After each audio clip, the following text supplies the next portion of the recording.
What's up guys, just Hashtag the Boss here. Welcome back to a brand new video.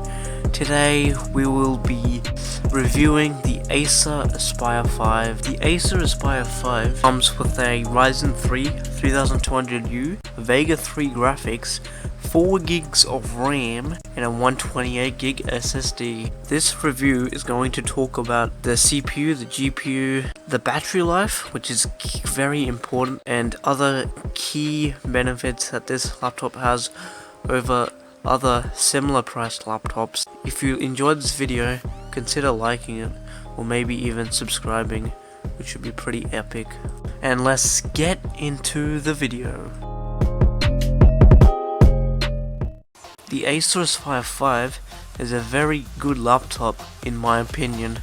It costs around 500 Australian dollars on Amazon and comes with a Ryzen 3, 4 gigs of RAM, which is clearly not enough, I will explain after, 128 gig SSD and Vega 3 graphics, which in my opinion are pretty good. Okay, let's go through features first. The Acer Aspire 5 comes with one USB 3.0, two USB 2.0, an Ethernet plug, a HDMI plug, a headphone microphone jack, and a charging port, which is on the left side. The laptop also comes with a backlit keyboard, which is very good, especially for like dark areas. When you are charging the laptop, you can see the orange light like from the outside while the lid is closed, which is a very good feature. Now let's talk about battery life. The battery in this laptop lasts for about 6 hours on like a normal use, which is very good,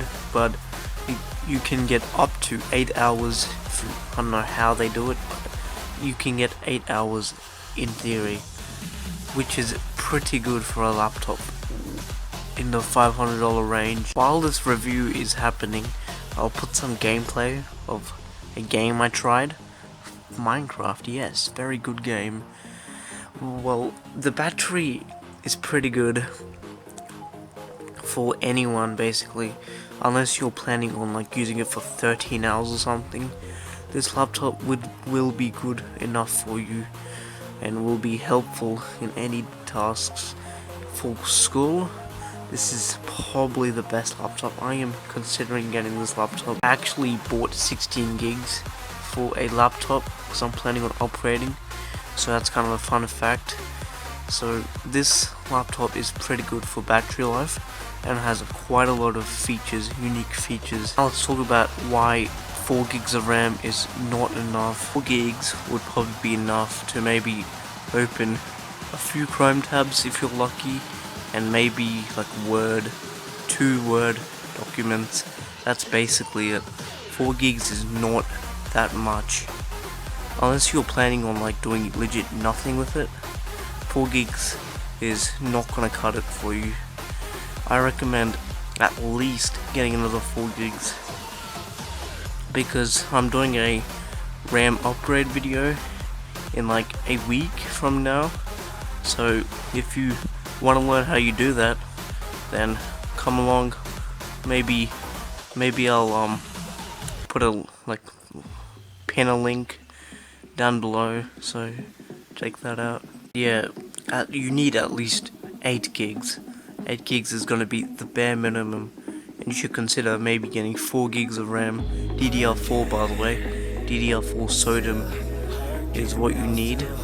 Just search that up on Amazon or eBay, and you should be able to find 4 gigs for maybe 20 bucks on Australian dollars, probably like $10 US.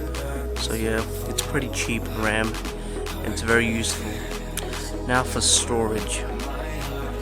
This laptop comes with a 128 gig SSD, which to be honest is pretty good for me, but if you plan on like putting other stuff on there, like maybe a few games, like a bit of this, bit of that, then 128 gig may not be enough for you. Fall down.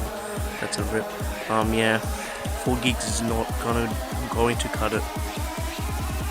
I mean 128 gigs may not cut it for you, so I recommend getting a terabyte hard drive.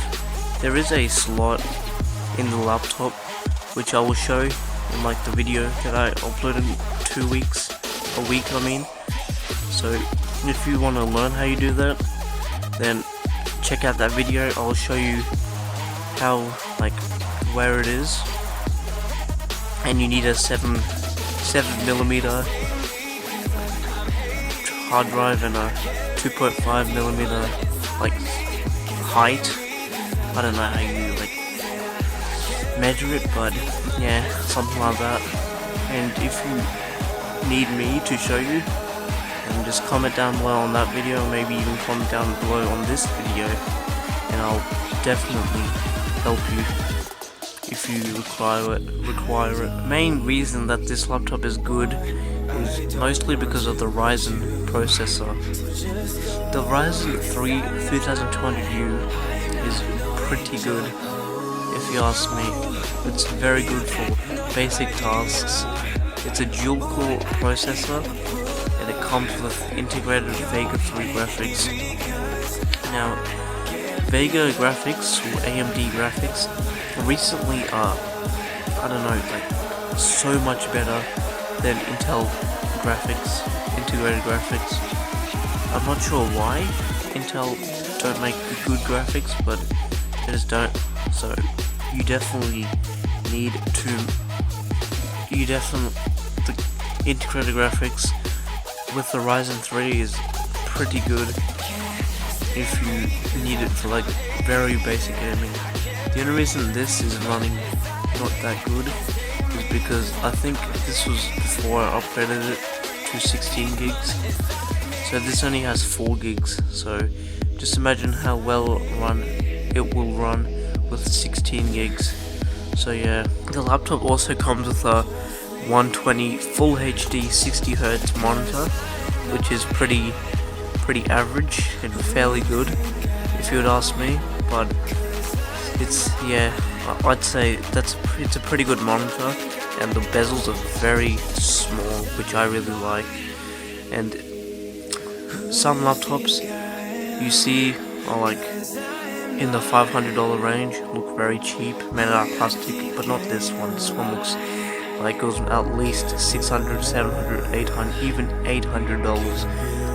And yeah, it has a plastic body and has a very tactile and nice keyboard. So yeah. Now for the seal of approval, would I recommend this to you guys? Now, this is $500, and obviously I would recommend it. This laptop is extremely good. If you're looking for a cheap laptop that can get the job done quite easily. So yeah, this is the end of the video, guys. If you enjoyed this review, consider liking it. And if you have further questions, comment down below and I'll get to you guys and answer as many questions as I can, and help all you guys if you have any problems or issues with the laptop. So I'll see you guys in the next video. Goodbye.